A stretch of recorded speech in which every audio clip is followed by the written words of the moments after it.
The Olympics. Foreshadowing or forecasting. When ritual performance predicts reality. Welcome back. I am Adeline Atlas, 11 times published author, and this is the entertainment or ritual series where we look at Hollywood, professional sports, and the music industry to decode what is really going on. There's a fine line between coincidence and coordination. And once you learn to recognize symbolism and energetic ritual, you realize some events aren't just entertainment, they're prophetic performances. One of the clearest examples of this is the Olympics. The games are presented as unity, competition, peace. But what's happening behind the choreography, the symbolism, and the stage design tells a very different story. One that doesn't just reflect the world, it predicts it. Let's start with the 2012 London Olympics opening ceremony. Millions watched it, but how many actually saw what was being shown? The entire ceremony was drenched in bizarre, ritualistic symbolism. A giant Grim Reaper figure hovered over a sea of hospital beds, each one glowing under blue and white lights. Children tossed and turned while nurses danced around them in eerie synchronization. Sick kids, masked medical staff, bed-ridden chaos, a global audience watching. Sound familiar? Because 8 years later, the entire planet would be placed into hospital beds, literally and metaphorically. Nurses became the front line, children were locked indoors, fear swept every continent, and suddenly, that performance didn't feel like art anymore. It felt like a forecast, a ritualized rehearsal of what was to come. It begs the question, was the 2012 Olympic opening ceremony showing us the script in advance? In esoteric systems, that's exactly how ritual works. It's not always about hiding the truth. It's about disclosing it symbolically, because to those who believe in karmic law, you must show the plan before it unfolds. That's what occultists call revelation of the method. If the public sees the symbolism and says nothing, the ritual proceeds with energetic consent. Now let's break down more of the 2012 visuals. The NHS, National Health Service, was glorified in a way never seen before. This was before COVID, before global lockdowns.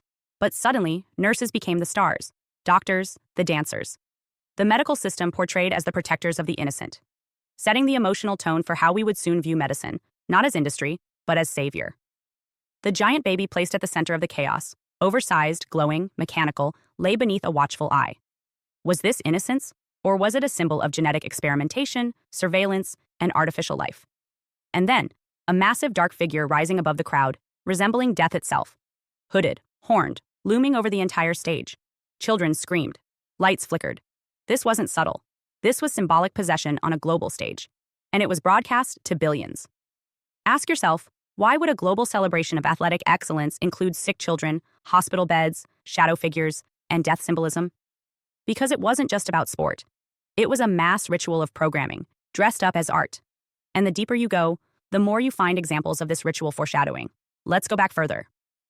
The 2008 Beijing Olympics opened with drum synchronization, masks, glowing red costumes, and massive choreographed movements in perfect unison. This wasn't just national pride, it was mass energetic entrainment. The audience wasn't just watching, they were pulled into the spell through rhythm and scale. 4 years later, China would become ground zero for the biggest global disruption in decades. Was it planned? Was it seeded in the collective field? These performances are energy spells. They charge the crowd, set the tone, and ritually install ideas before they take form in the material world. Even in Tokyo 2020, which was delayed to 2021, the opening ceremony felt muted, sterile, dystopian. Empty seats, colorless uniforms, shadow-like dancers moving in silence. Almost no joy. The emotional tone was fear, isolation, and numbness. They blamed COVID. But ask yourself, was this a reflection of the time? Or a further imprinting of what they wanted that time to feel like? In each case, the Olympic stage becomes a global altar. Flags aren't just patriotic, they're sigils, each carrying the energetic signature of a nation. The flame isn't just symbolic, it's ritual fire passed across continents. The athletes become sacrificial heroes, pushed to their physical limits while the world watches, charges, and emotes. Let's not forget that the Olympic motto is Sidious, Altius, Fortius, faster, higher, stronger. What does that sound like today? AI, transhumanism, performance beyond human limits. And now we're seeing Olympic organizations partnering with tech firms, biometric data collectors, and neural performance labs. The games are evolving, not into sport, but into ritualized transhuman celebration. So where is this going? Imagine the next Olympic Games including AI athletes, bioengineered enhancements, smart uniforms, or digital crowd controls. That's not far-fetched, that's the direction. The ritual is expanding, and what we see symbolically today often becomes policy tomorrow. The Olympic Games are not just an event, they are predictive theater. They don't reflect the world, they shape it. They seed imagery into the mass psyche, knowing full well that emotion plus repetition equals belief. and belief is the most powerful force on earth. So the next time you watch an opening ceremony, don't just admire the costumes. Decode the message, watch for the archetypes, track the patterns, ask what emotional tone is being installed, and who benefits from it. Because in the world of high ritual, nothing is ever just for show. And when billions of people give their attention, emotion, and agreement to the same script at the same time, reality follows. So is it coincidence that hospital beds were paraded in 2012 and the world locked down in 2020? Coincidence or spell?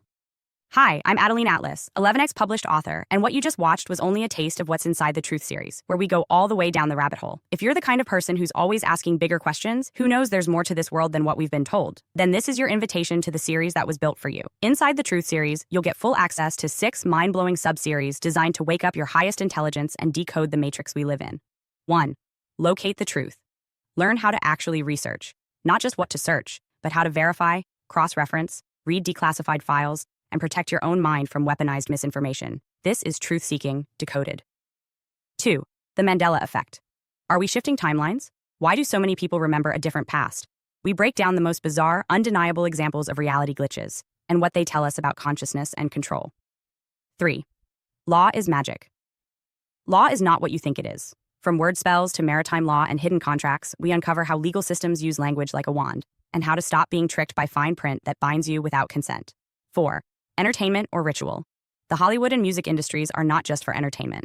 From Super Bowl rituals to Grammy stage symbolism, we decode what's really being shown, who it serves, and why mass consciousness is the target. 5. Decoding dystopia. Ever wondered why dystopian fiction feels prophetic? In this subseries, we decode popular films and books, Hunger Games, 1984, Black Mirror, to reveal the hidden blueprints and predictive programming behind the plot. 6. MK Ultra plus mind control programs. This one gets deep. From real MK Ultra documents to modern symbolism in media, we expose how mind control operates in plain sight and how to free yourself from manipulation you didn't even know was happening. And that's just the beginning. If this resonated with you, click the links below and join us inside the Full Truth series, because the more you know, the harder you are to control. This is your awakening. We don't just ask questions, we find answers. Let's go all the way down the rabbit hole together.